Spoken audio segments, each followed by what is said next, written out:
जानते हैं कि डायबिटीज जो है अब एक महामारी का रूप धारण कर ली है। और हमारा जो ये भारत देश है, इसको पूरे विश्व में डायबिटीज कैपिटल कहा जाता है। इसको जो है डेन ऑफ डायबिटीज कहा जाता है।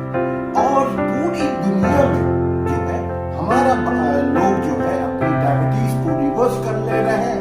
और जो है हमारे भारत में जहाँ पे डायबिटीज बहुत ही कम थी, आज एक महामारी का रूप धारण कर ली है।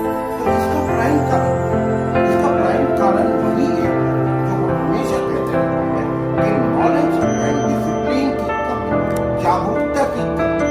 अभी भी लोग हमारे देश में जागरूक नहीं है।